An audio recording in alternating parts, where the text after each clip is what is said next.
Now, in its 11th year, this is GabNet. Talk like you've never heard it before.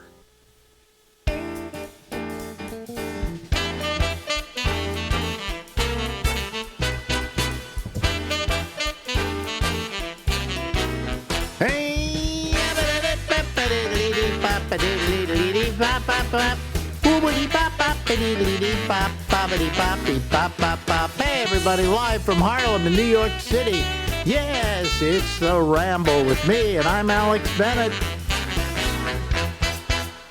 Ladies and gentlemen, in case you don't recognize him from past appearances on our program, it's the lovely and attractive Chuck Farnham. Hello, Chuckles. Hello, sir. I'm working on a Santa Claus outfit here, but I'm just not there yet. Yeah. When are you gonna cut it back soon? I don't think so. I think I'm going to go to one of those beard places and have them work on it. Just trim it up. Get it. Yeah, it needs. There's some. I know. curls back It here that happens don't with me go all away. the time. I just before I came on, I had to kind of shave this a little bit because the Yeah. hairs were coming out. And my hair didn't change color. My hair is still, brown. So it's like I got this brown on top and white everywhere else. Well, people don't realize this. They don't know this about guys. They gray. Oh God, my eyes are tearing today too. You gray from the chin up. Really? So a lot of times you'll see guys still with brown hair, but they got That's a me. gray beard. Yeah. Really? Yeah. Eventually, it'll probably work your way to your hair. How old are you now? 67. 67. Okay. Medicare age. Oh yeah, no, I'm on the list. You're on the list? Yeah, I get you can't do anything now. You go to a doctor's appointment or anything, and their system is set up so that anybody over 65 Yeah. automatically Medicare. Automatically Medicare. Well, a lot of times you're not automatically Medicare. Here's what happens.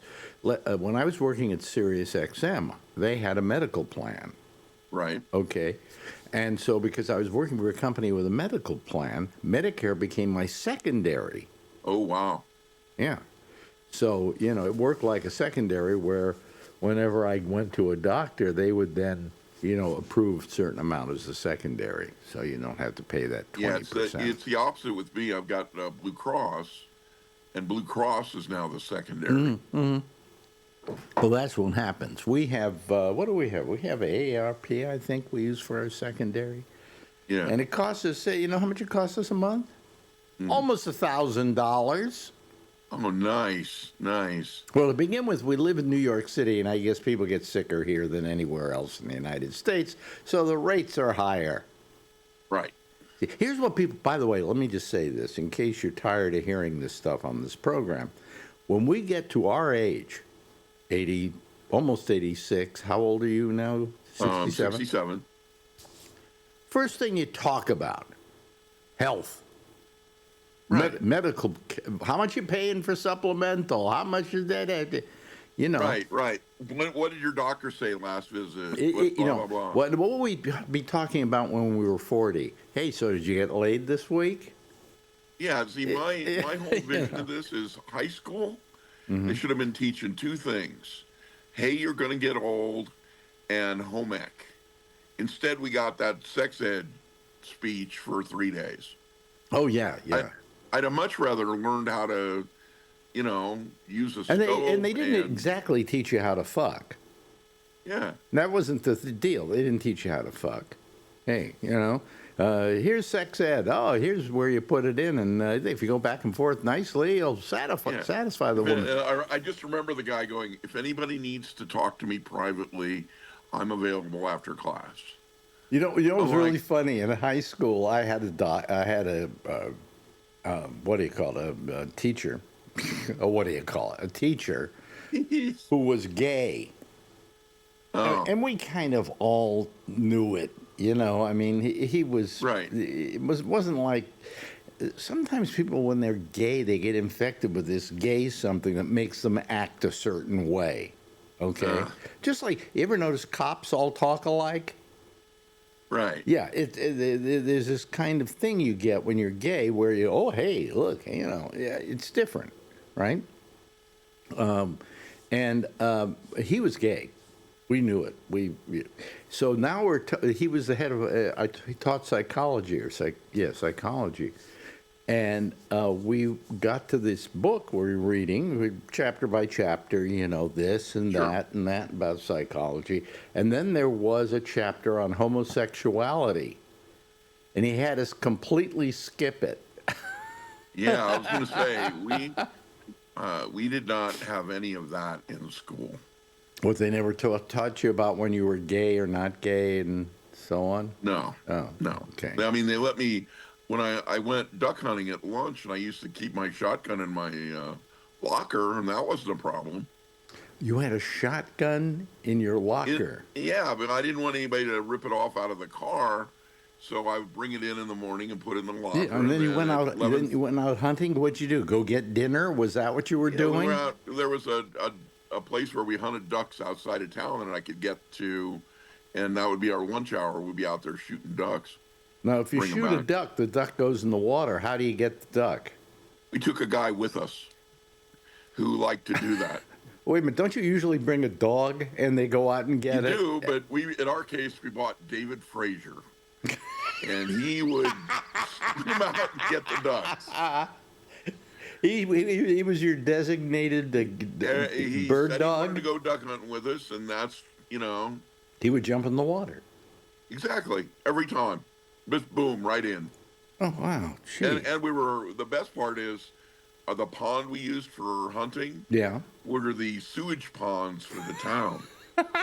So it was not good looking around the edge, And he jumped into that water? every time. Every time. Gee. We all shook our heads and went, "Thank God David's here." So you know how to Get them ducks. you know how to use a shotgun. Yeah, Yeah. You know how I to grew up in them, let's see, northern Wyoming, Yeah. southern Montana. A right lot of there. times, I'm anti-gun, of course, but there are reasons to have a gun, and one of the Right. reasons is if you live in the wild, basically, where Yeah. there are wolves and moose. I hear moose are Bears very and- dangerous. I Yeah. saw this on an interview with somebody, where moose are deadly. They will come charging at yeah. you. And they got long legs. They run very fast. Yeah. Oh, so you know moose. Yeah. What I is used the to have a what is the moose. plural of moose? Is it mooses? It's moose. It's not meese. No, I used to. My stepdad. Here's a good story. My stepdad, when they were my parents were getting a divorce, my stepdad went out and hunted moose, and he got one. And so he asked me if I wanted the head, and I said sure, no problem. And we used to drive Mr. Moose around in the car with us, and we put outfits on him and sunglasses, and he had a cigarette. He looked awesome. And it was middle of winter, and one day my dad came in and was shaking me and waking me up, going, "What the hell is in the car?" And I went, "I don't know." And he's like, "There's a moose in the car wearing sunglasses. Where did that come from?" And I'm like, "I don't know, Dad. I have no idea." And Dad goes, Your mom's boyfriend. Your mom's boyfriend hunts moose. That's from him. That's from him. What is he doing in the car?" And I go, "Well, we give him rides when we're dragging Maine in my little town." Dad was not happy. He was not happy. No, he was yelling and screaming and said he didn't want to see that moose in the afternoon. So, Oh boy. Well, okay. All right. what do you do? Yeah. So anyway, when people live in those areas and they have guns, I say fine. Many times you need them for Right. protection. And not against people, but against nature. Right. We never thought about using our shotgun to shoot a person. Like, why are we going to waste those shells when we're not going to be able to get duck? Yeah. Right. Exactly. So you're good with a shotgun then? Wow. Yeah. Those things really blast away, don't they? Yeah, they do. And I've got a. In fact, when you I- shoot I a don't duck, have when you do any, shoot a like, duck, real- wait a minute. When you shoot a duck with a shotgun, Don't you obliterate the duck? No, it shoots a pattern. I mean, more than one person has come up to me saying that they found pellets in a duck they were eating. Oh, well, no, I'll tell you the story. When I was a kid, this is why I never eat wild game anymore. A guy comes over to our house. He's just been out hunting, and he brought back these ducks. Right. So my mother puts them in the oven and cooks them for dinner. So now we're all sitting around the dinner table, and we're about ready to go in and start eating the duck. And he says, just watch out for the pellets. Right. And after that, I never ate a wild animal again. That's a pretty common problem. But yeah. I've only got one pseudo weapon around here, and the government says it's not really a weapon. I've got a thing that shoots soda cans. Okay. About 100 yards. Yeah. And it'll take a soda can and run it right through a solid core door. Now, is it a gun? It looks like it looks like one of those military guns, except it only takes soda cans. Okay. That's, it's not a toy by a long shot because it uses blank cartridges to fire the soda can, but you can have fun with that. Yeah, you can have fun with it. Sounds like you have fun with it. Oh yeah, no, I had a great time with that thing, and I would never get rid of it. It's so fun to go blasting that thing out. I'll send you some video. It's good. Yeah. So what's been happening in your life? You say somebody died this week or something? Oh yeah, I had a friend. I had two friends pass away. One guy here. Mm-hmm. And then a computer guy, Tony Beauvais. He's the guy who created the phrase desktop publishing. Oh, really? We lost Tony this week, and how old was he? He had pancreatic cancer, probably around my age. Yeah, that's a very terrible cancer, by the way. Yeah, it's like I think I would shoot myself if I got pancreatic cancer. Right? It was bad, and and how old did you say he was? What? How old did you say he was? Well, about my age, maybe a little younger. Wow. When I was your age. Yeah. When I was a boy. Yeah. The people didn't die. No, and then all of a sudden, there was nobody dying. All of a sudden, the first thing happened was my friend Bruce David died. Just they found him dead. That was it. He was living up in the hills somewhere, and nothing suspicious. Just I don't know. Right. I never wasn't ever told to me what he died of exactly, but he died. And I had three best friends, and so he was like number 3. Okay. Then my friend Steve Gruber goes at 69. Right. He got lung cancer, and he died.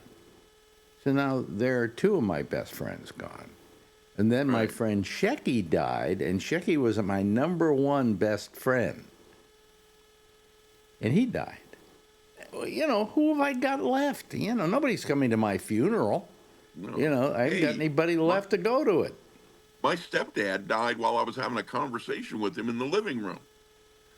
He just fell over dead. Oh, yeah, you told me about that. Yeah. It was like the weirdest thing.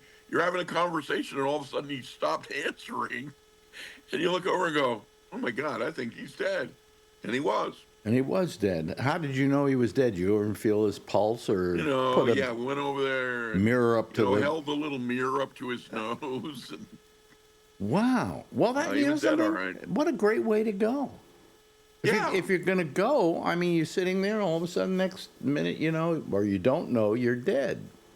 Right. We don't know how much you know. But it was just weird we're having this normal conversation. I've read somewhere that sometimes you still have a memory of everything going on around you 15 minutes after you're dead. Yeah. And that kind of bothers me. I mean, I die and then I have to sit around there saying, well, I'm dead, but everybody else is having fun. See, and I think that what happens after you die, you move to another time frame. Everything is kind of linear, and you move to the next whatever it is. Well, this all can be practice for something.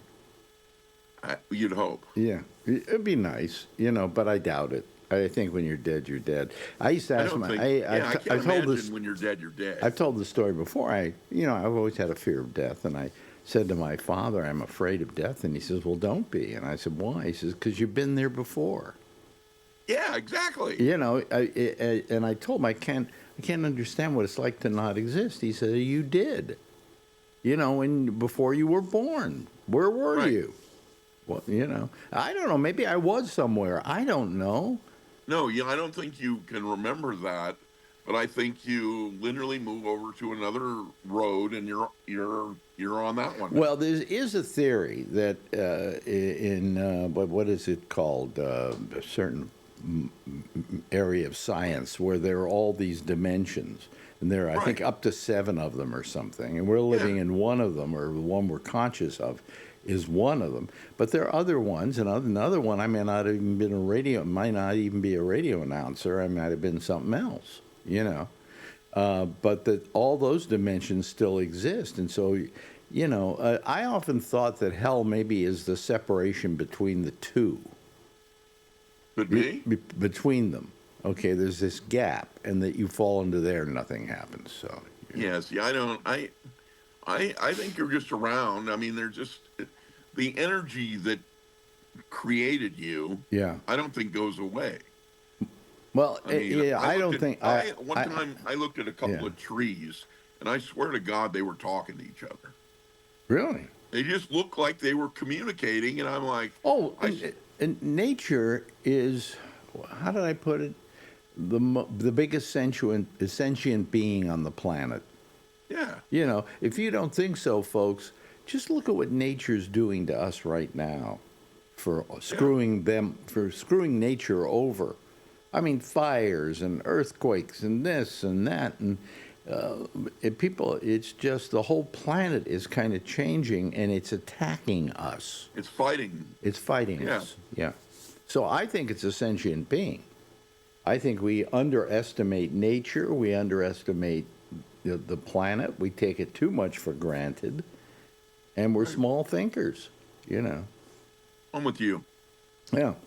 But a lot of times I ask people, what happens after you die? And everybody has a different answer. But most people, this thing about religion, saying where you go in heaven and hell and so on, has been so pervasive over the centuries that you begin to wonder if it isn't based on something realistic. Right. If the Bible is a fable, then who was looking at stuff that created that fable? Yeah, exactly. So anyway, I don't know. I'm waiting to see. We're both still here. We're both still here. That's a good way of putting it. We're both still here. Yeah, we're both still here. We got that Yeah. going for Well, us. I'm going to be 86, and when that happens, we're going to go, geez, In fact, I was talking to Lori yesterday, and I was saying, you just go, why am I still here? Everybody else is going, Right. I'm past the sell-by date, okay?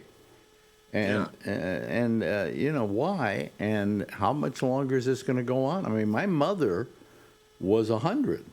Well, by then Right. she didn't even know where she was. Okay. Right, but up until that time, she was pretty lucid along the way. I mean, when I was hanging out with her. For somebody that age, you remember her at an older age, don't you? Yeah. Yeah. So a lot of people did. Lori did. You did. Yeah. No, she was great. Well, that's because she wasn't your mother. Right. That's what everybody says. She's not I mean, she's not my favorite mother. Okay. Right. You don't have. Everybody has a weird problem with their parents, but somebody else's parents are perfectly okay. Well, here's the thing. I adored my father.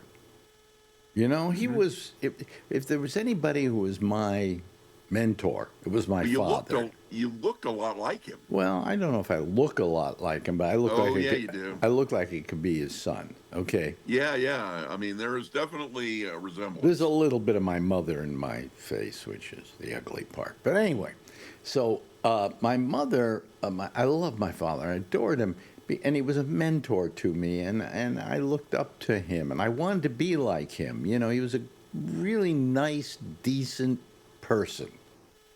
And then he died at 59. Wow. And I lost my father at a rather early age. I could have used him a little later on for advice, okay? Right.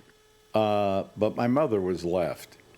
And I never had that much. You know, my mother was just so, you know, she was so cloying and so, I have claustrophobia, and I think it's because of all the hugging and stuff she did with me and how close she kept me to it. Yeah. And my father was away a lot because he was on the road doing music, you know, with bands and things like that, and earning a living to keep us alive. And although he used to call all the time and talk to me and write letters, and, you know, so I didn't feel I didn't have a father. It was just different than other kids because where's your father? Well, he's out on the road. What's the road? Right. You know, well, Yeah, he yeah. plays with a band and they go from Lake Tahoe down to L.A. and they go over to such and such, you know, and then they play the band finally settled at a hotel, St. Francis Hotel here over there in San Francisco. Right. And so then he was home all the time, but not at night. Not at night. He always came home late at night, you know, which in most cases you think he was out screwing somebody else, but he was working with a band. Okay. Right. But anyway, I loved him. I just adored him. And my mother died, and I've yet to put a tombstone on her grave. Ah, But I I mentioned that once on the air, and a lot of people called me up and said, I haven't put one on my parents' grave yet either. yeah. You know, I just don't, I probably should do it now, you know. My parents are about 15 feet to the left here. Oh, they're in jars? Yeah. They're sitting on a giant barrel of Jack Daniels. Oh, really? Oh, okay. Yeah, like Ah. I got it from Lynchburg, one of those Yeah. big barrels they use, and they're sitting on that. Yeah, well, you know, anyway, I just never have done anything about it, and I should feel bad about it, and I'm thinking of pulling up my father's stone and putting down one for both of them across it. I've often joked that it's going to say, you know, here lies Alexander and Ruth Schwarzman, parents of, and then in big giant letters, Alex Bennett. Oh yeah. Triple size of the letters. Yeah, right. My favorite memory of your mom is sitting on the couch, and we're watching TV, and I look up and I said, "What is above the TV?" And she goes, "Oh, that's Alex's hair." Oh, yes, she kept my hair from when I was a she had baby. this big clump of your hair. And it was I think it was in a frame. Yeah. Oh yeah, yeah, it was amazing. I don't know why she had kept that, you know. She worshipped that little frame up there. We had long chats about that thing. It's like, oh, this is going to be with me forever. You know, it was good. Oh, God. Oh, God. That's my mother. Yeah. That was my mother. She drove me nuts that way, you know. But she died at 100 and change. I remember you calling me one day to go to lunch, and I said, well, I can't. And you said, well, why not? And I go, well, because your mom and I are out shopping. I remember that. that. You took her out shopping. It's raining outside, and I didn't want her to fall or anything, so I'm helping her out. I used to have her walk a block to the grocery store to buy food and bring it back, and I wouldn't pick her up in a car and do it because I wanted her to get that exercise. Yeah, that's exactly the grocery store we were at. And people could say, well, you were wrong to do that, Alex. That's being a bad child. But how long did you live to be? Yeah, exactly. You know, so. But so you remember my mother much more fondly than I do. I just was never terribly fond of her.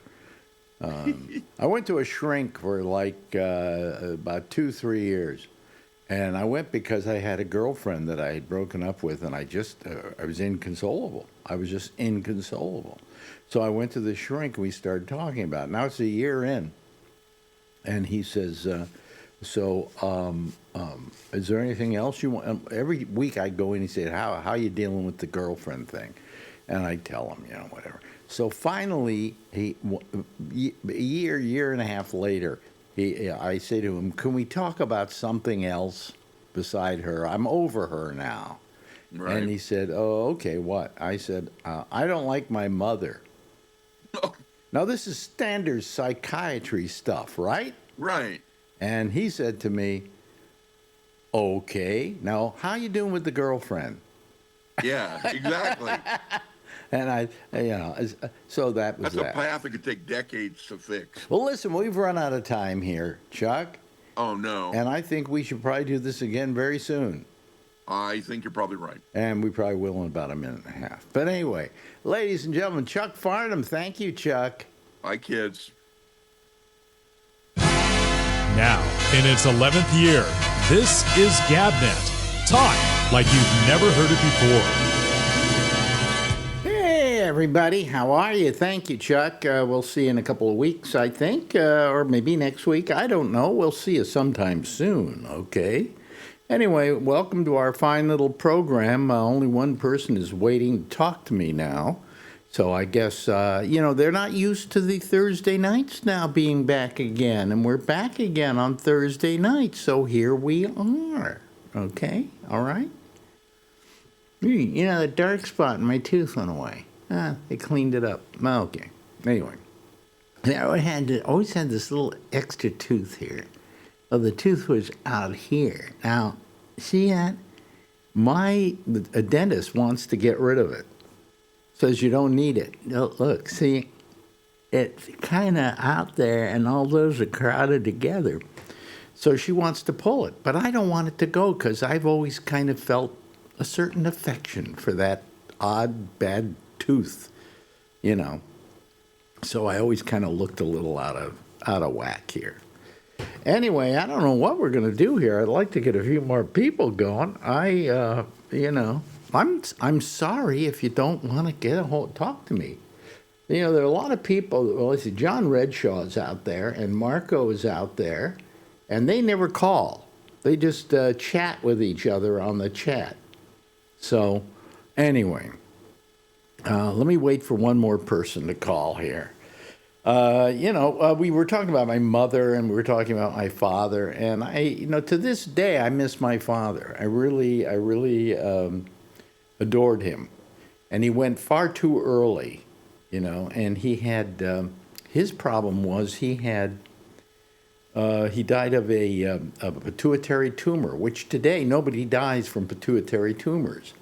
But then again, nobody dies from anything anymore. It's just not the same as it was. But anyway, we now have 3 people waiting to come on here. So why don't I just bring them in here, admit all, and then I will do this, and you can see them all coming in here.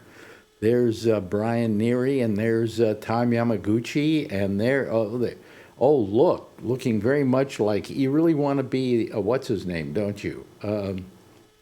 Neil deGrasse. I'm feeling kind of astronomy now. Huh? So Yeah. I'm feeling kind of like Feeling astronomic now? Yeah. That would be the proper term, I think. Yeah. You just need to get rid of that shirt. That's all. Yeah. What is that shirt? Everything else is fine. Oh, that's Cowboys, isn't it? Yeah. You two do not agree on that, do you? Sunday. Yeah, we play Sunday night. Sunday's a big game. Sunday's a big game. Oh, I'm going to LA for the Eagles game, but Adrian doesn't know if she wants to go. I said no.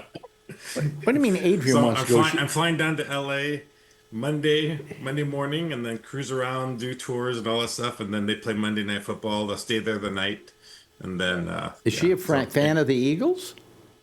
She just wants to do everything with me. That's all. Oh, that's good. That's so great. My daughter was, yeah. Well, but that's so terrific. Well, this isn't a granddaughter. This is a daughter. Yeah. See, I thought, let me see. So spend $2,000, seats, way up there a little bit with her, or $1,500 for very close seats, just me. Oh, you Sorry. selfish bastard! You selfish bastard! That's your daughter you're talking about. The thing I like about Brian, actually, is that he became a father late in life, later than most. You were how old when you had Adrian? You were like 45, something like that? 48. 48. Yeah. So he was ready to have a kid. Was she a surprise or did you plan on it? Well, if he had the kid, it would have been a surprise. No, I'm saying that between he and his That lady, I forget significant used to be, his significant used to be, did you plan on it? We said we would. I said, because I just went through a divorce the year before and had an apartment near my house. This thing says it's going to reboot in 2 minutes. So if you see me disappear, I'll be back. Okay. And then, You can stop that, said, But anyway, go ahead. No, again, this may, I don't know, this. Anyway, hurry up and say what you're going to say before you disappear on 2 minutes. Oh my God, so much pressure. So I said, my lease is coming up at the apartment. I want to buy a house, and then I'll get a house. If we're still together, then if we want to have a kid, we could have a kid. So we thought there was some order, and then I ended up buying the house, signed for the house, and then all of a sudden, like 3 weeks later, we found out she was pregnant. So we didn't officially move in the house, but now, how did you feel when you found out she was pregnant? You probably sounds to me like you were ready for it. Huh? Is it mine? Is it yours? That's the first. Well, you always ask that question. Well, yeah, of course. And then, I still have the ultrasound, and we have one angle of the ultrasound when they're seeing if it's a boy or a girl. It's like a perfect profile, and you can see she had a big nose and she had like a little belly. And I said, yeah, I think that's mine. Well, the reason we know it's your kid is because of how tall she is. Because you're tall. Yeah. So don't worry about that one. And she adores him. Just adores him. Oh, yeah. Yeah, hold on, let me yell at her really quick. So, Mr. Technical, Alex, when I bring up the GabNet thing, to watch the first half hour, all I see is a little circle going round and round. It says, today's date and everything, and that's been happening on and off for the past couple of weeks to me. Well, I can't help it because I'm looking over here and the things have been going out just fine. I just called somebody else and they said no, it's going out. So well, no, what you've got a problem with, you get the little ball, right, that goes around and around. Yeah. What that is in a Mac, which you have, that goes around. Is it a Mac? No, I have a Windows PC, a Windows 11. Oh, really? Windows doesn't have a ball. No, it's got a little line that's going round and round like a circle. Oh, okay. Well, there's something wrong with your thing because it's not my. Oh, look, they did. Oh boy. Well, he'll be back. Yeah. Anyway, hi Tom. Hi there. How you doing? Oh, I'm doing okay. Yeah. Right. Yeah. I would say anything new, but the last time he called us was yesterday, so Yeah, and I can't call up tomorrow night because I'm going to be out. It's going to be out. What are you going to be doing? Oh, I'm going to be watching a movie at my Berkeley Quaker meeting. Oh, really? Yeah, I have a movie night. How many times can you guys watch Friendly Persuasion? Actually, I've never seen that. They actually showed it one time. But I didn't go. I have not seen Friendly Persuasion, but I think I will. But actually, I just read the book. Yeah. It's a good book. Yeah. Have you ever read it? No. Okay, it's a good book. No. Friendly Persuasion. It's about. And then I guess the other movie you could watch is Witness. Oh, that's true. Oh, that's Amish. That's an Amish. Oh, that's show. Amish. Yeah. Excuse me. That's not Quaker. I thought Quaker and Amish were the same. I guess not. People confuse us. That's okay. Really? So where would we find Quakers? Would we find them in the same place we find the Amish, or don't they want to hang around with each other? American Quakers are around Philadelphia, New Jersey. The Amish are more towards the middle of Pennsylvania and Ohio. Yeah, but are they at all similar? I mean, do they have any? Well, I guess people confuse the two because of the plain dress. Also, although the Amish are more towards, they don't use any mechanized, Right. stuff. Right. Like cars and stuff like Yeah, that. but Quakers do drive cars and do things like that. Yeah, and I think they both are against war too. My Well, problem with the at least- Quakers is going to the cabinet and deciding which Quakers oatmeal I'm going to have. I find that offensive, and I'm not a Quaker. Well, actually, we have shown a number of Quaker. I have a friend at the meeting. Her name's Sue, and she's found some really bizarre movies. The worst Quaker movie I've ever seen is called The Deep Six, and it's basically this during World War II. This Quaker man discovers that he's being drafted and decides to go ahead and allow himself to be drafted to go to the Pacific to fight the Japanese. And so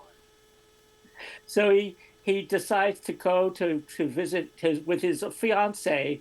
They're going to visit his Quaker mother to tell her the news. And when they tell her, she is so distraught. She sends him to the liquor closet to make her a drink. Now, Quakers don't. It's a really interesting people. It's got Joey Bishop in it. It's got William Bendix. It's got. They probably don't have any idea what a Quaker is. Probably not. And We've had a bunch of those in California lately. Oh, that's an earthquaker. Oh, jeez. Will you stop it already? Anyway, no, not you, him. What? I was spacing out on the name, but it's got David Seville, Chipmunks. I'm trying to remember the guy's real name. He's David Seville is his real name. No. Is it? Oh man, no. His real name. He's a cousin of. No, he is a cousin of the writer. Story writer.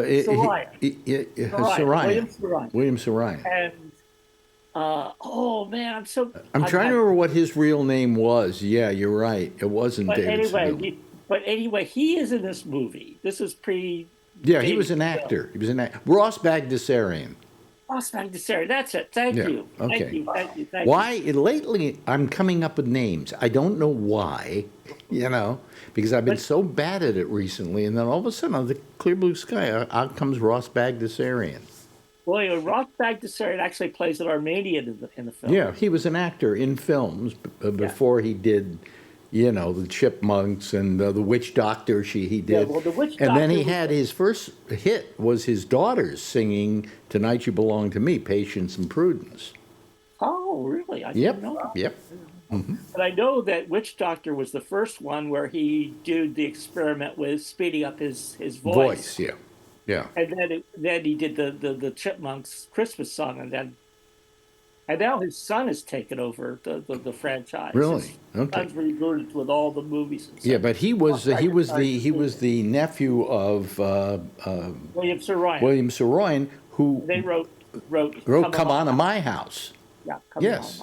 How do I know these things? Rosemary Clooney. Yeah, how do I know these things, though? Why did I even remember that? So doesn't the Quakers doesn't it mean something about the religion, society of friends or something like that? Well, basically, it was originally came up with as a derisive term. Yeah. The actual name is Religious Society of Friends. Mm-hmm. Oh, that's what I've heard. Meeting. That's what I heard. And so, but a lot of times when in our silent meetings, when we're moved to speak, a lot of times people be really like. Oh, explain this to me. Silent meetings? How's that a meeting? Yeah. Well, basically, what Quakers do is they sit in silence. Mm-hmm. At least the unprogrammed friends do that. We sit in silence, and when moved to speak, we get up and speak. Oh, I see. But if somebody, like, if you're being quiet through the whole thing, and somebody says something that you don't agree with, do you just go, No, we basically just hold that person light. Oh, okay. All right. And think, well, maybe there's something in this message for me. That And if you're a Quaker, you don't have to serve in the military if you don't want to, right? Because you're exempted because of your religion. Well, you have to get a CO status, for sure. Yeah. Isn't Isn't it part yeah. of Christianity? Yeah, well, yes. Yes, of course, but that doesn't mean you can't be against killing. Oh, I Yeah, well, agree. that's the whole point is In fact, you Jesus should be taught us to against kill. killing. Yeah. I dated a girl for a week that was a Quaker. Oh, good. Okay. For a Great. week? For a week. Well, that Yeah. doesn't exactly give you bragging rights. No, I'm not bragging. I just know a little bit about them. So Okay. What did she tell? Did she? Was it she actually a member of a meeting? she was. Her whole family was. Okay. Which meeting? Do you know? Remember? No. What do you this mean is by meeting? There's a Yeah, a it's long time ago. we're organized by meetings. You know, like That's like a I'm a member of the congregation. Berkeley meeting. oh, okay, I mean, okay. It was like 30 years ago, and it was in like Oakland or Berkeley, where she was from. So I Okay. Well, assume. she could have been a member of the meeting I'm attending now. Okay. Yeah. So when you say the meeting, there are it's almost like you're saying a church, right? You're saying a No, we particular don't place. call it a church, but Right. there are Quaker churches. In fact, Berkeley has a Quaker church. My daughter's a Oh, member of really? that. Okay, so it's it's a church as well, but Yeah, yeah. the group you go to is a meeting. Yeah, it's unprogrammed. Yeah. See how much you learn out of this program? Hey, when you come to the Bay Area, maybe you can stay and come over and visit our meeting. Maybe, Maybe. maybe not. I don't know. I don't, when I go to, when I go to places, different cities, I don't tell people I'm coming. I let them know once I'm there if I want to see them. You know, that's why this time it's kind of a little hard because everybody's going to know that I'm going to be in the Bay Area. In fact, I'm coming in a day early to Right. go to this thing for the Hall of Fame. Hall of Fame for Alive 105. So, so Lori's coming a day early too, and we're both going to do it. And, Last night it was 2 days early. huh? You're coming in one night, and the next day you go to the Hall of Fame. Yeah, I'm coming the day before. I'm going to the Hall of Fame, and then the day afterwards, we're doing my show, which is only an hour and a half. So I just sit there and watch people do stuff. Yeah. I don't know what we still have to. I've been told we have to sit down and figure out the show, and I figure, I just sneeze a couple of times and it's over with. So. Start not talking gonna about roast your you? medical problems. Everybody goes, "Oh God, Alex is one of us." Yeah, well, I'm gonna.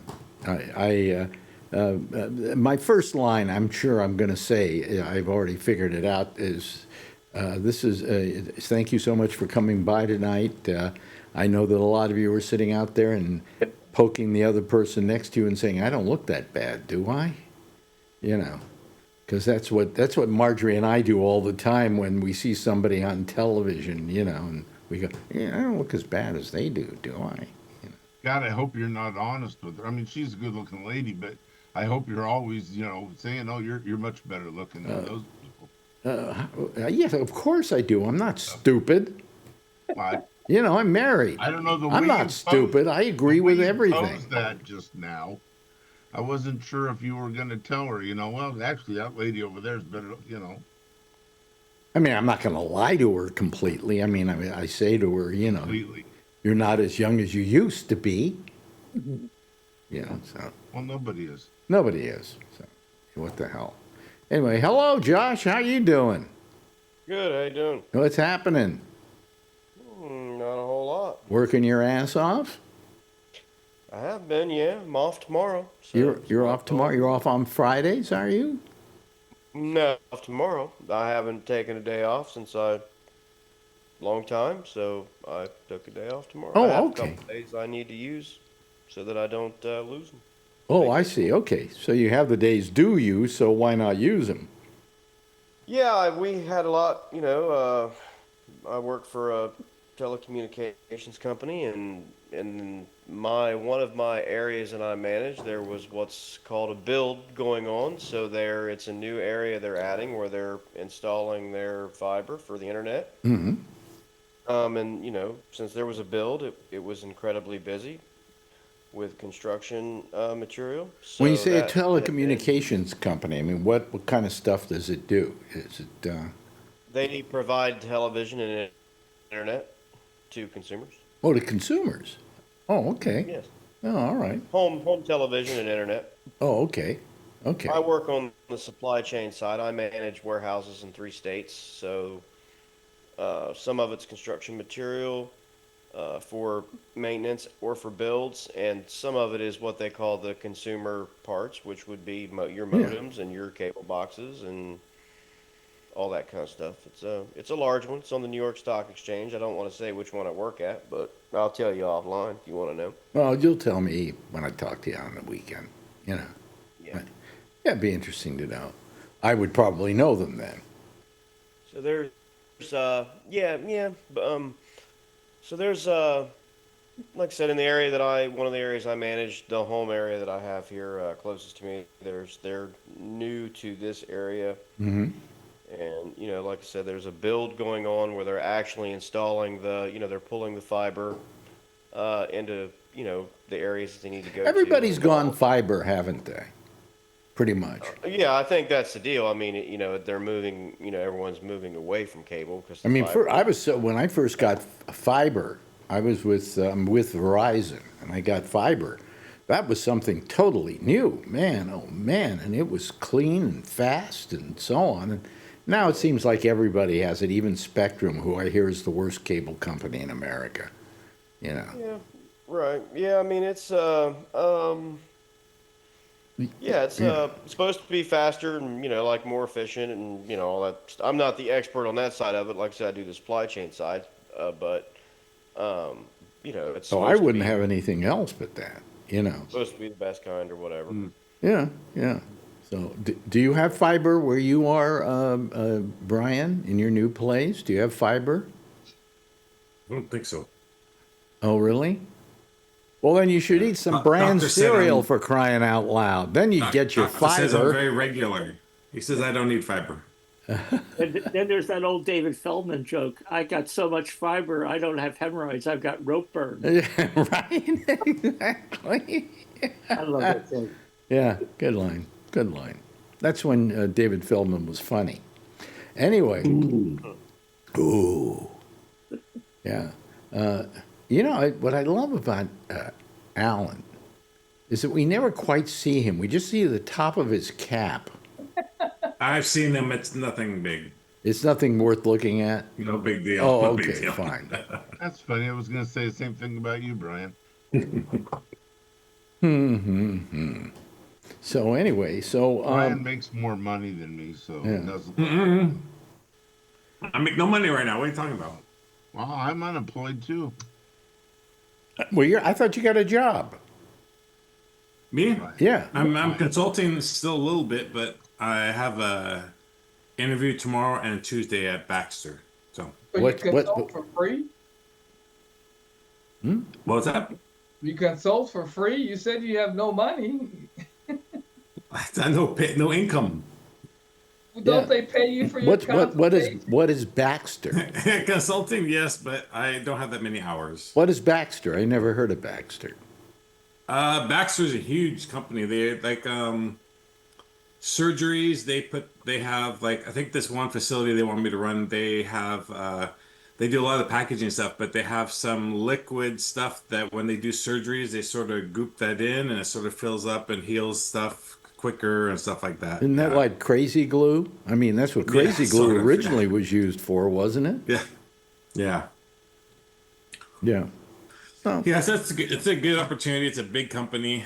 Nice to get into a stable position again. And so we'll see. I wish somebody here were an exciting company. But, you're all working with, you're doing that, and he's doing telecommunications.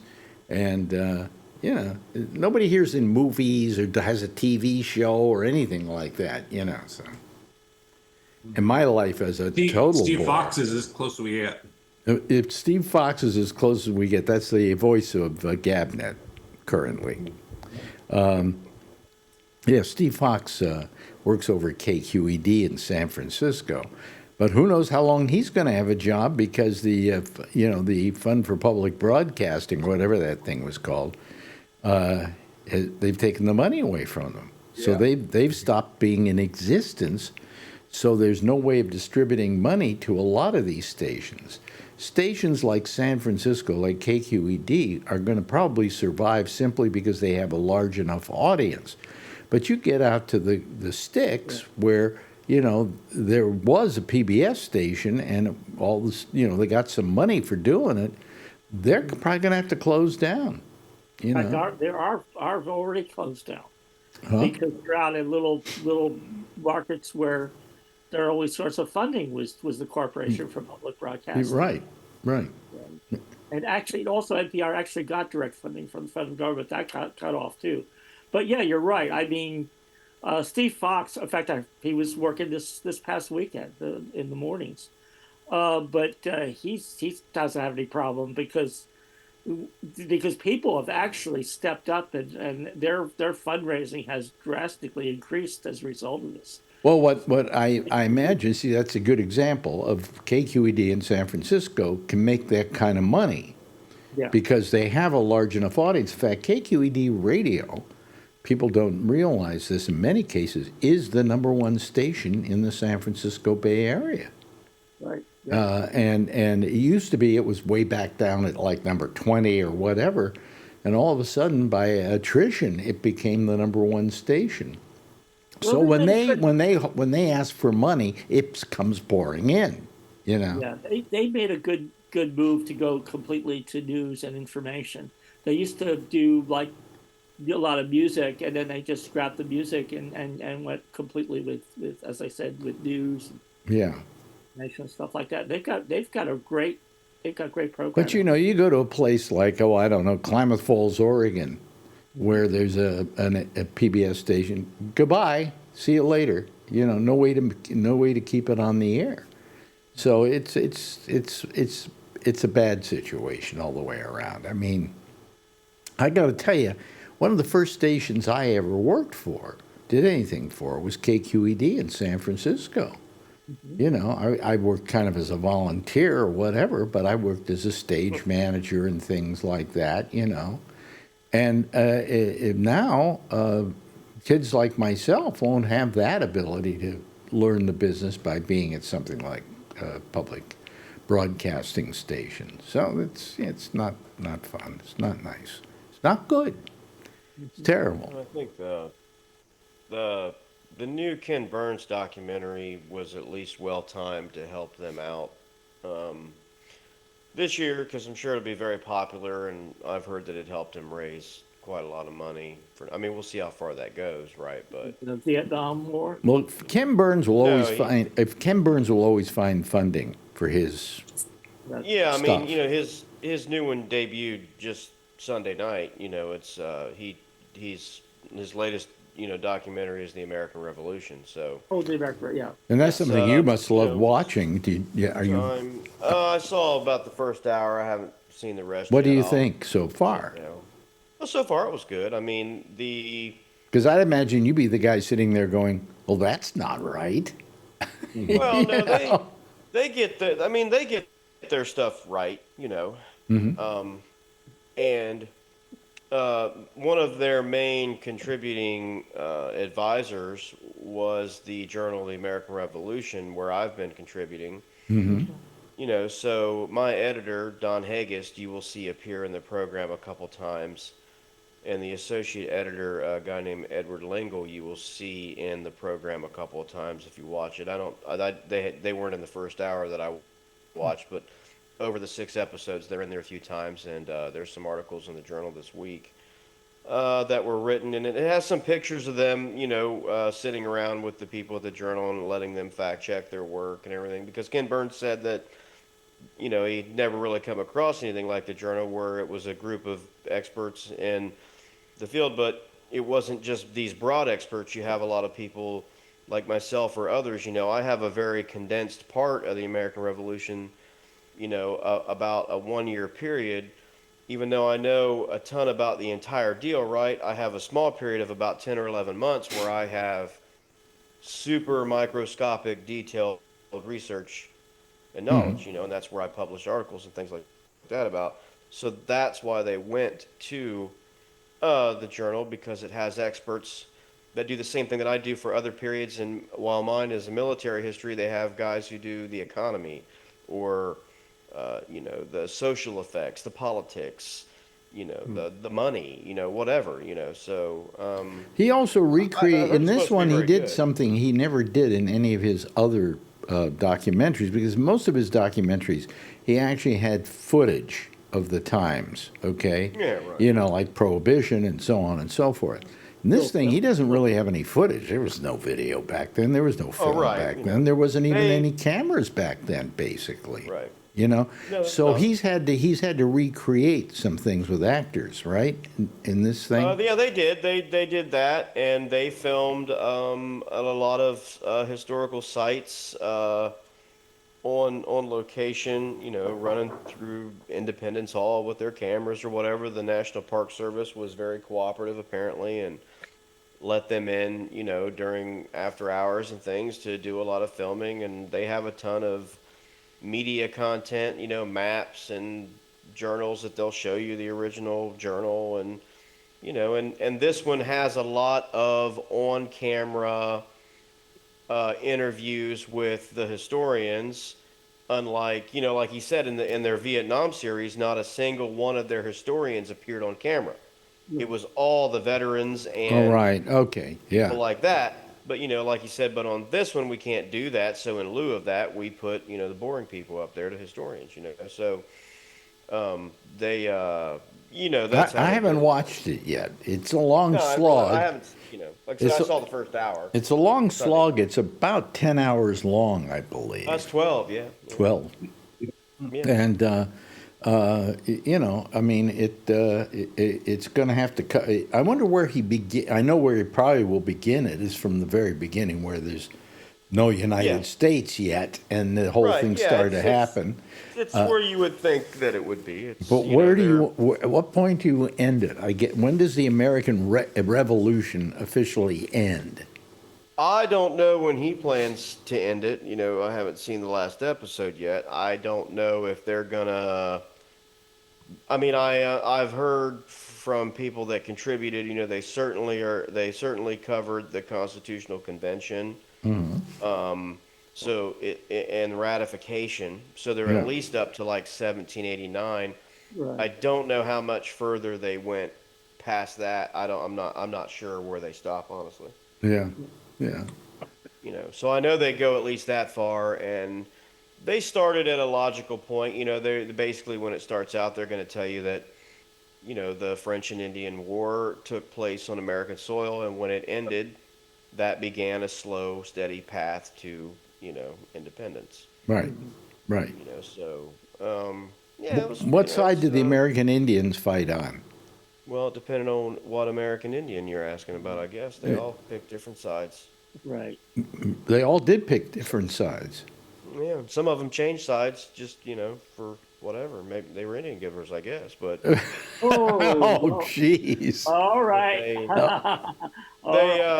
They changed sides. I mean, they're people just like everybody else, and then some tried to remain neutral, and that got them in more trouble than if they had picked sides. And the American Revolution is one of the most complicated events, honestly, in world history, because the one thing I know about the Revolution more than any other, the first person killed in the American Revolution was, if I'm not mistaken, Crispus Attucks, right?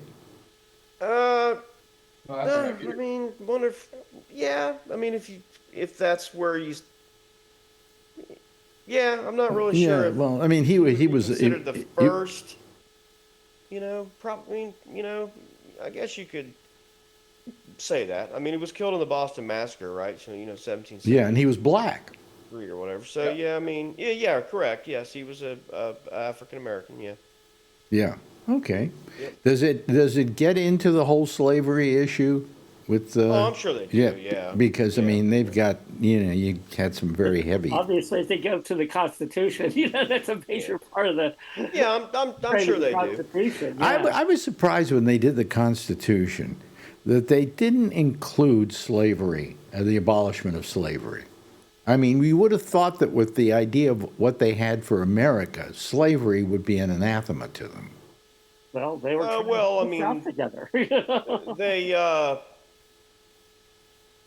they just couldn't have done it. I mean, there were certainly people that made that argument, but um, they did agree to abolish the slave trade in 1808. That was written in, and that there could be no more importation of slaves after 1808. I didn't know that. Yeah, it's the only provision in the Constitution that had an actual date for beginning and expiration. It was to expire in 1808. Now I understand the argument that some people say, well, by doing that, all you did then was make the slaves that were already here more valuable, right? Yeah. Because you'd cut off the supply of future slaves.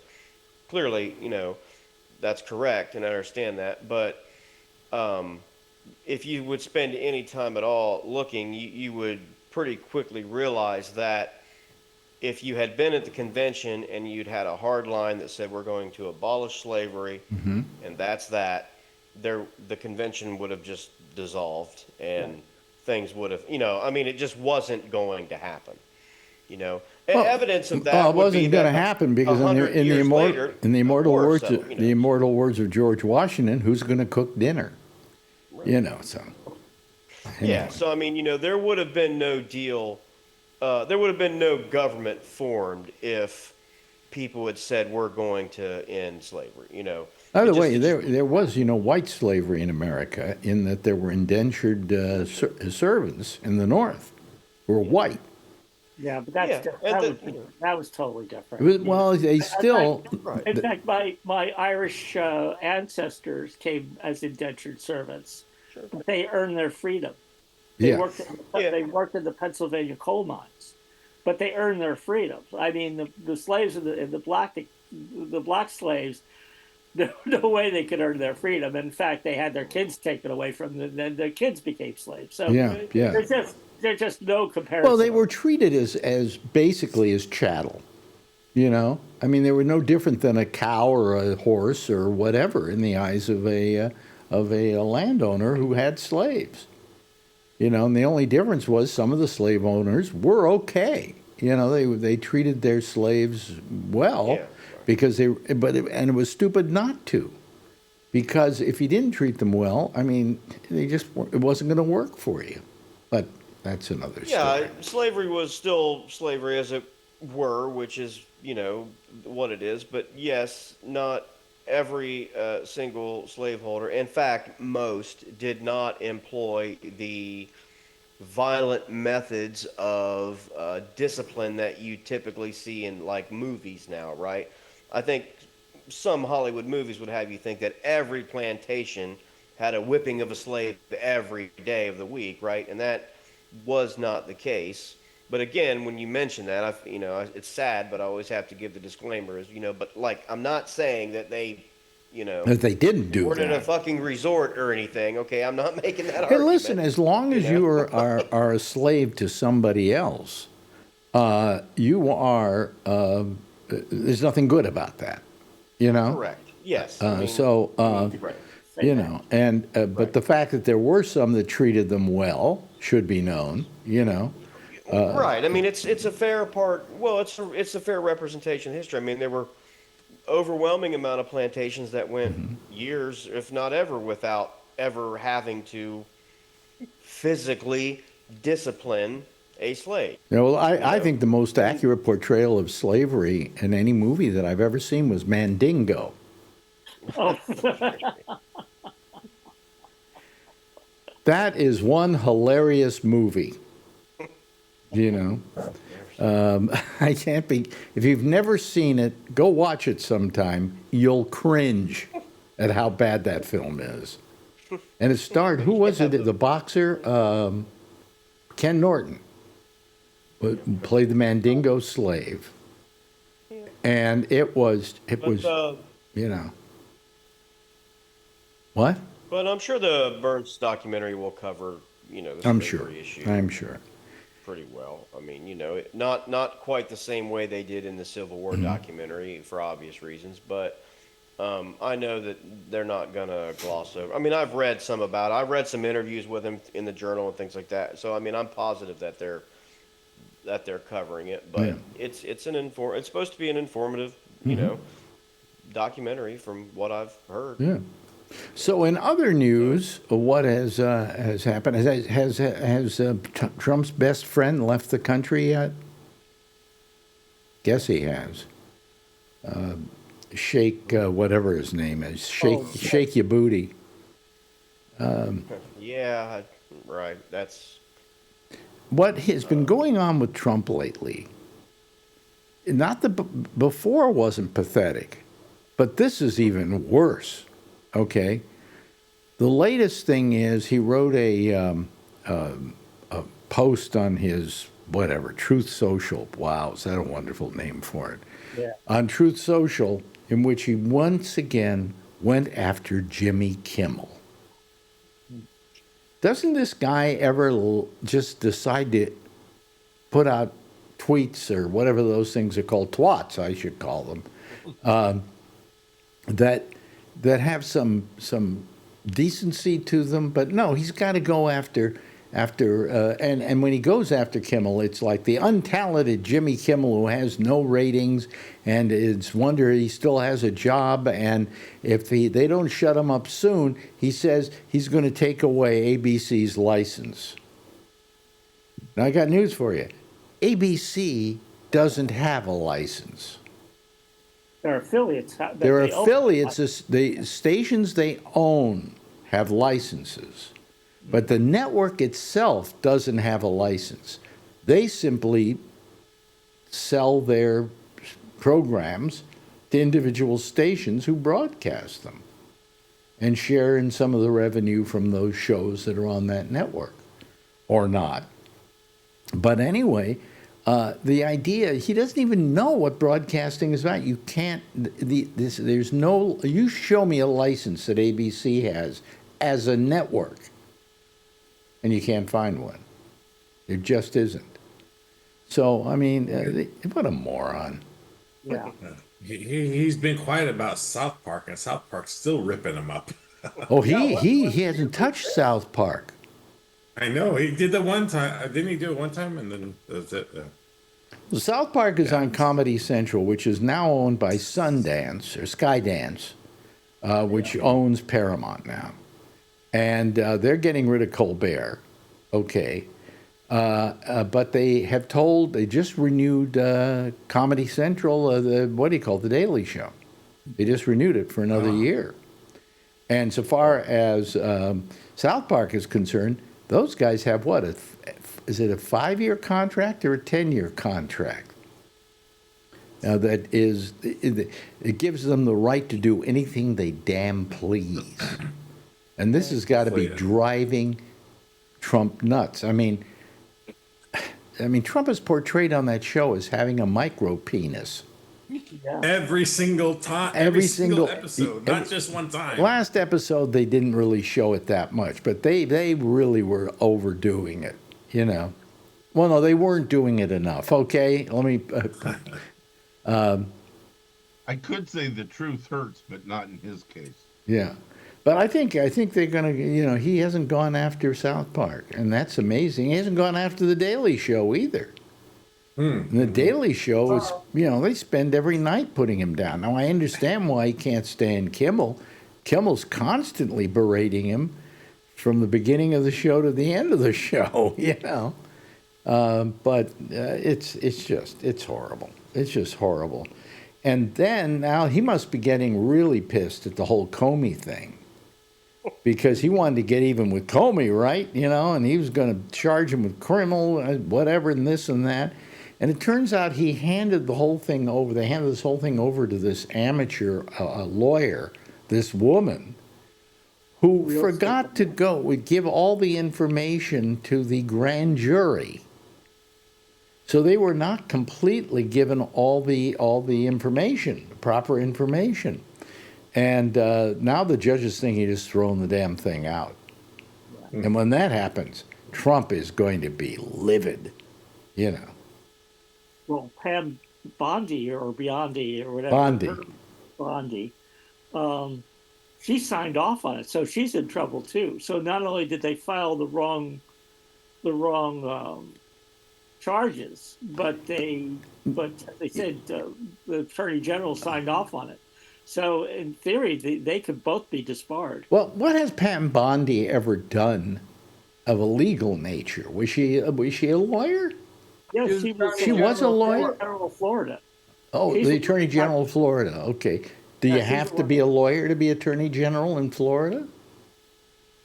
I don't know if you have to be a lawyer, but All I know is he's got amateurs running the show. Okay, so you got to expect something like what went on to get on, because like that woman, he first saw her on a golf course and she was wearing a suit, and that impressed him. And then he gave her a job there, and Bondi put her in charge of the Comey thing, and she was then in court pleading it. And she's an amateur, a complete and total amateur. And the whole country is being run by amateurs, you know? So what can we say? Marjorie Taylor Greene the other day called Pam Bondi a bozo on Fox News. Well, she is a bozo. They're all bozos. I mean, come on. The Secretary of Defense is a guy who used to have a show on weekends on Fox. I mean, he didn't even have a weekday show, you know? And Dr. Oz. Well, Dr. Oz, I'll tell you where I found I find him one of the more reasonable people of the ones in a position of strength there. But only because I think there are things medically he just can't put up with. I don't think he likes RFK that much, you know. Think? RFK's talking about Tylenol or something, and he's standing there next to the president. Yeah, he doesn't. I don't think he's that happy with it. He does not want to be standing there. But what I couldn't see is, okay, so I'm going to find a job for Dr. Oz. What job would you give Dr. Oz? Oh, none of you can come up with one. I can come up with a good one. I'd give him RFK's job. I'd make him Surgeon General. I wouldn't, but that would be one job I guess they could give him. No, but I mean, he was not a bad surgeon, okay? He was very, very well known for a while as being a good surgeon. I think. What? Right? He was cardiologist. Cardiologist, yeah. Yep. Although I think Jeff, if he were here, he kind of got to know him a little bit when he was having his problems, and said, "Yeah, but he's a real asshole," you know. And I used to work with him at Sirius XM, and everybody around them there knew him as an asshole. So it was really, you know, it was not good, not good. You mean he was a proctologist? Yeah, I mean, that's what No, he was. No, he was a cardiologist. He was a heart surgeon, and supposedly a very good heart surgeon. But that's only the rumors I heard. You know, and then he went on television, did that dopey TV show where he was always plugging various potions, trying to sell his people, and I lost all his ethics. Okay, that's really what happened. And when you go to work for Donald Trump, you've really given up all your ethics. So, what the hell? So it looks like that room of yours there, Kevin, is getting a little sparse. Yep. Boxes are moving. Boxes are moving. Now, who's taking them upstate? Not you. Oh, yeah. Oh, really? I already got 2 containers up there that landed today. So. Well, no, but you say that somebody took the containers up there, right? Those 2, yeah, the pods. The pods, yeah. Yeah. Now what do you do? Now it's just leftover stuff, and I have a 20-foot trailer outside. That Boy, I can't imagine. How long have you lived in that house? 26 years. 26 years. So you've got 26 years worth of stuff. Mm-hmm. And I don't know how you know, if I had to move out of here, and I'm only here for, what, 15 years, something like that? Yeah, I can be a bit of a pack rat as well. Yeah, but I mean, I don't know. I just leave it all here and say, you take care of it, you know? But, I mean... I got a lot of, memory stuff, and then I got a lot of stuff that I use for tools, and, I mean, my garage is the biggest part of it. Now, do you have people that are helping you? No. Really? I'm doing it all myself. Oh, wow. I would hire somebody to help me if I ever had to move out of here. But as I said, I would just leave it all here. Screw it, you know. Yeah, that's the easy way until the landlord charges you to remove it, huh? And I say to the landlord, come find me. Mm. You know. No, but we're never leaving this place. My next move would be that way. Yeah. But not this one. But I'll do it Marjorie and I were talking about it. I mean, we said, oh, we could get ourselves a little place to live in California or something like that. But we keep this place. You know, we're not giving it up. What, $550 a month? Is there anything in your lease or anything that says you have to live there? No. Oh, well, No, that's a great deal. I just can't sublet it, you know. Well, Is that the same as Airbnb in it? Well, I wouldn't even do Then you can that. just You rent know, it out I wouldn't want to risk because they will look at any excuse to get us out of here. Yeah. I would not give them that excuse. Okay, so Airbnb it would be an excuse, and you know, Yeah. a couple other things. well, you don't really need the money, so just leave it as your New York pied-a-terre. You know? Yeah, exactly. You know, Where you go get away. I go get away. Yes. Anyway, so let me see here.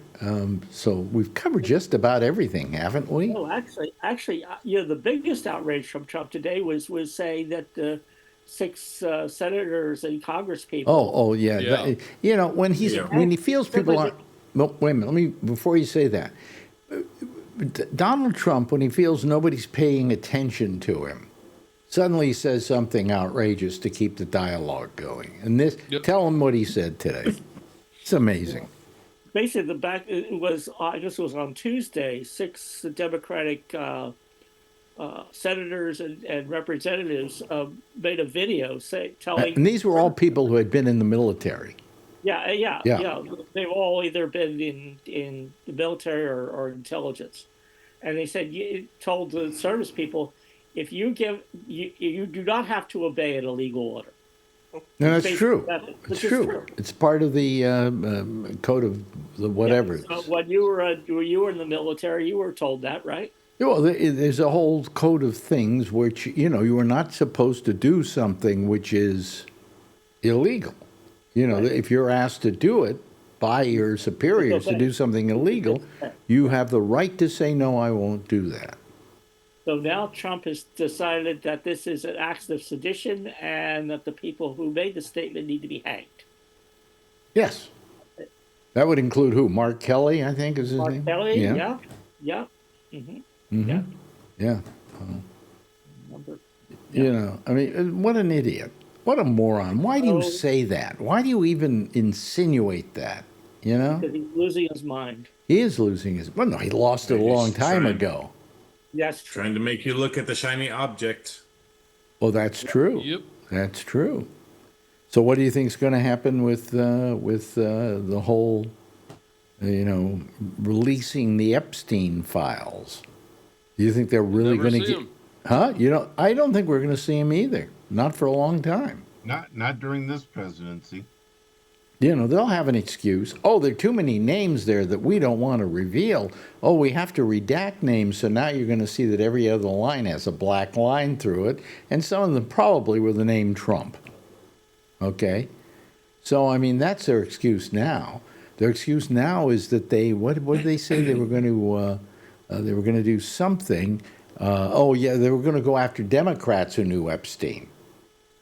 And they're saying now that, well, you know, while that's in play, we can't give you any information. You know, it's an ongoing investigation. So we're not going to see it. So the Republicans are just falling apart. I mean, Johnson thought he had a deal with Thune that once the bill got to the Senate, they were just going to put up all kinds of obstacles to keep it from going through, and instead Thune just sent it right through. And since Trump said he was going to sign it, he signed it in the middle of the night. Mm-hmm. But he did sign it. So we'll see what happens. I'm open to what'll happen. Who knows? He signed it in the middle of the night? Yeah. That's when Trump signed it? Yeah, usually when he signs something that he's proud of, he has this big, ceremony, have all the people gathered so they can watch him sign. But this he did quietly in the night. Yeah, wow. Wow. So anyway, I mean, it's sad. It's really sad that, Yeah. that we don't have some semblance of order. I mean, I told Marjorie, I said, one day I would love to wake up and not hear that man's name all day, But then you turn on the TV set, Trump, Trump, Trump, Trump, Trump, Trump, Trump. Yeah. He has to dominate the national conversation every single day. And he does it by loading the news full of really stupid things like him and the guy from the Mideast who was at Sheikh, what do they call him, MBS or something? MBS, right? Yeah, MBS. Just by saying, here's my good friend MBS. And when the reporter said, what do you have to say about, the suggestion that you killed Khashoggi? And he says, how dare you ask a guest in our country that kind of question? That's a horrible question. Yeah. And you go, your friend Bill Mann said that MBS stands for Mr. Bonesaw. Mr. Bonesaw. Bonesaw. Oh, boy. But anyway, I mean, it's really something that, that he would say that. And then do you see where he called a reporter piggy? Yeah, a woman reporter. Yeah. Piggy, piggy, piggy, piggy. Yeah. Yeah, I mean, and all the men in the room just didn't say anything. Nobody said anything. Well, nobody said anything because they were afraid they'll all be denied access. That's right, exactly. And their job for their network is to have access.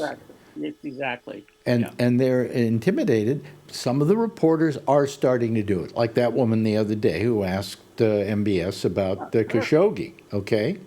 Yeah. And then he got very mad at that, and then she asked a follow-up question of Trump, are you going to release the Epstein files, or are you in the Epstein files, or something like that? And he said, I don't like the way you talk to me. And she was very polite in her questioning, And then he just said, you're a terrible reporter, and you come from a terrible network, ABC, and I really think we should go after their license. But I used to do that to Caitlin Conrad too. That's why you don't see her in there that much. Oh yeah, well she's really good too. You know. Yeah, she don't take no shit. She'll stand there and take it. Yeah. Fire right back. Yeah. Yeah. Well, I mean, he's just does things that, here we're talking about him, right? We shouldn't be talking about him. We shouldn't have any reason to be talking about him. But he's a real piece of work. Oh, we should start talking about prostate cancer again. Yeah. We could do that if you want to. Yeah, what Kevin said was correct. Same thing. Same thing. Yeah. Anyway, let me see here. Let me start playing. Same as talking about butt polyps too. Well, butt polyps. butt polyps? Okay. Trump, same thing. Butt right? polyps, yeah. What's the difference between here? Well, here's a question. What's the difference between Donald Trump and a butt polyp? Nothing. Absolutely nothing. Yeah, that was going to be my answer. Butt polyp has more common sense. Yeah, could be. Hey, listen, it's been great having you all here tonight. It's got to be a decent little group here. Tom Yamaguchi, always a pleasure to have you here. I always say that, and I mean it. And our old friend Charlie Wallace. Glad you could join the Happy Fizzies party here. And you, Alan, wonderful that you decided to join us. Josh, good talking with you. Of course, Brian Neary, wonderful. Is Adrian there staying with you? Yeah, she's upstairs. She's upstairs, okay. She doesn't hear us talking about her. Shh. Yes. We say her name 3 times and she shall appear. No. And finally, Kevin, thank you so much for being here. Appreciate it. Okay? All of you give a big wave goodbye, and I'll give a big wave goodbye at you. Okay? There they go, folks. That's the citizen panel. Okay, there they go. Okay, thank you so much. By the way, next is Amy Manuel, and she's here with The Intersection. She'll be following our program immediately, and if you want to call her, you can call her on Zoom. Go to gabnet.net, third column, down at the bottom. Her name is there. Click on it, and it takes you onto her Zoom address, okay? In the meantime, I'll see you again tomorrow night, same time, same station in life, and in the meantime, if you see her, of course, tell her I love her. Bye-bye, everybody.